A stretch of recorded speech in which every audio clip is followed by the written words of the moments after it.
Now that you have watched the Loom presentation and the TED Ed video, you can see the beauty and intricacy of Islamic tile design. So we're gonna try this out. We're gonna be doing a printmaking project using a styrofoam plate as our printing plate. But once we etch into this, it's used. You can't erase it. So we're gonna be doing what a lot of artists do before they get into the materials, and that is to make a plan. I have 4 different samples here that I came up with. You'll see this one has radial symmetry. It's a more traditional design. These have 1 line of symmetry, and then this one doesn't have any lines of symmetry. So I'd like you to try something that's more traditional. I'm going to show you how to do it, and then you're welcome to try something more abstract. We are focusing on geometric shapes. You see, circles and arcs and rectangles and things like that. You could also do something that had a floral or leaf pattern like we saw in the video. All right, so you've got your 4 squares. You are gonna need a pencil and a ruler. If you have a compass, that would be helpful. If not, some sort of lid or circular shape would definitely be usable. For the more traditional design, you do need to find the center point. So as I mentioned, this is 4 inches. Halfway would be 2. So I'm gonna mark my 2 there. Connect the dots. This is a way to get a straight line. So straight vertical line. And then I'm gonna do the same thing over here on the side, marking 2. And then 2 again. Gonna cross these. And then I'm gonna start to build a design from there. I did find a transparent lid so that I could kind of center it. So I'm gonna start with a circle shape. And then this is where you can get really playful and creative and just try dividing these different squares into interesting parts. The only thing you have to remember is that each square, whatever you do to one, you have to do to the other. I'm gonna speed that up as you watch my.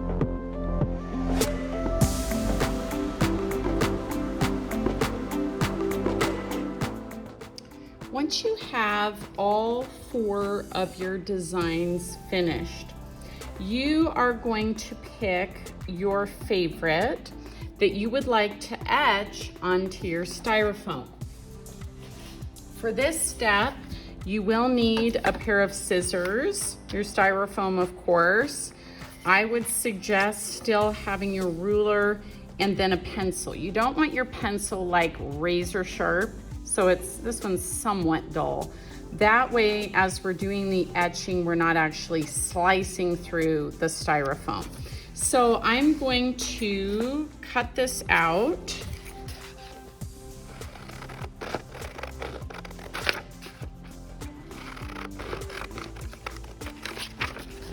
And then this is gonna go on top of the styrofoam, and it's gonna help me not have to redraw the whole thing, but to know what I'm doing. Now, it might be helpful to you, probably will to me, to have maybe a couple little pieces of tape here. And so I'm gonna get that in a moment, and then I'm gonna go over all of the lines on top here. It's gonna press a little bit into the styrofoam, then I'll be able to go over those again.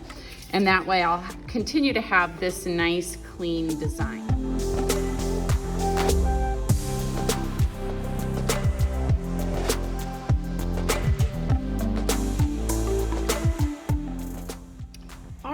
Once you are done etching your styrofoam, you're ready for printmaking.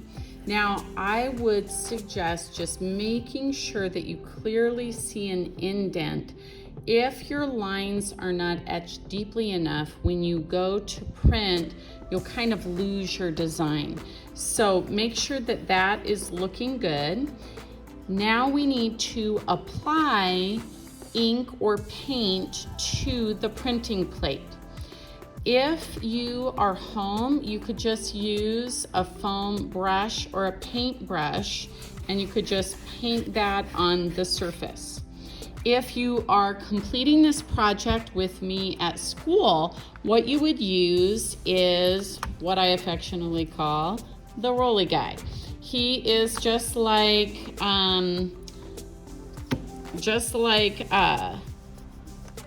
what you might use to paint the walls of your house. And basically it's just a way of transporting the paint to the surface of the printing plate. It's called a brayer, by the way. So I'm going to load up the printing plate using my brayer. You might notice here I have a magazine underneath because printmaking is, in my experience, a little bit on the messy side. So I've got it loaded up, and then you should have received a 8x8 colored piece of construction paper, and of course we're using the white ink or paint so that the contrast is really nice. So like the Islamic tiles that we saw online, these typically have a repeated pattern. So there is enough space for you to do 4 prints. You do have to reload in between each time, or else the print will start to look pretty rough and light. Now, you should have gotten a second piece of paper. You could test this somewhere else and then try again, because sometimes it's just hard to know how much paint is too much or too little unless you give it a try. So I'm gonna go ahead and demonstrate that process super speedy.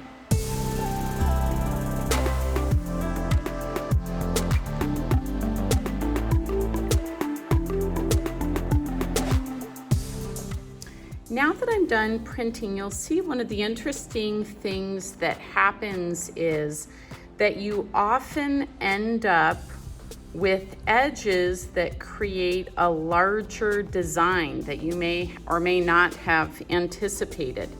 So I think that's kind of cool. It made a square in the center with a whole different design. I'm gonna let this dry, and then I'll show you a way that you can embellish or add on to the design with a complementary color.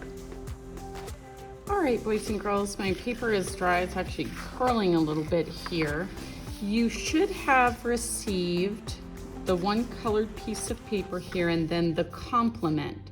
So remember, complementary colors are the colors that are across the color wheel.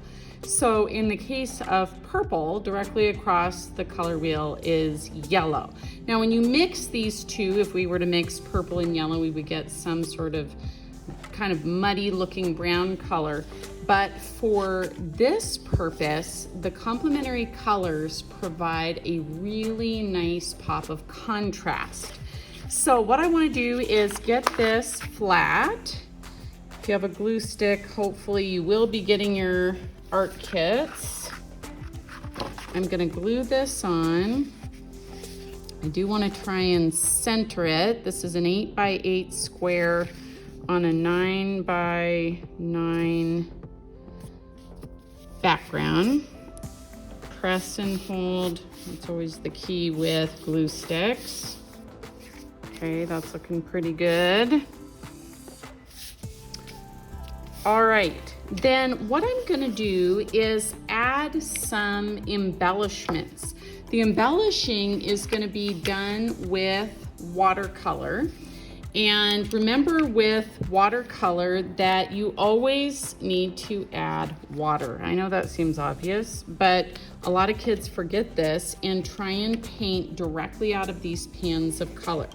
Because I have a warm background, I'm gonna focus on warm colors, colors that have that yellow and orange in it, on my designs as well. And that's gonna provide a little bit of unity.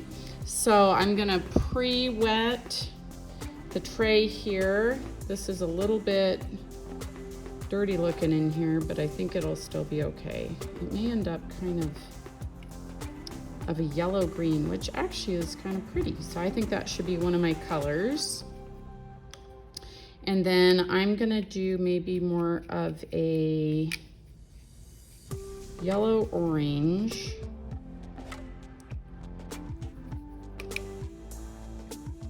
I might need to clean that out with a wet wipe. All right, so I've got my yellow orange, kind of a yellow green.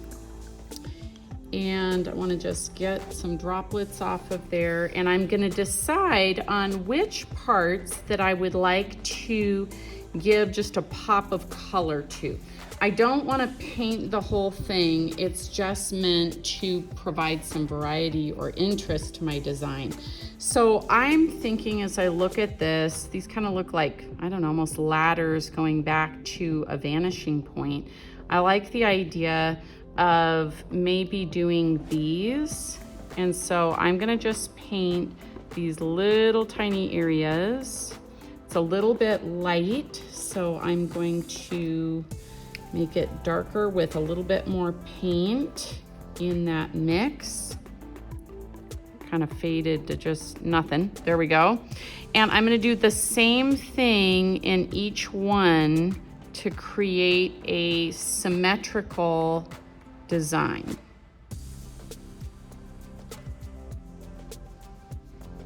And then I'm going to go ahead and add some of the other colors to my design as well.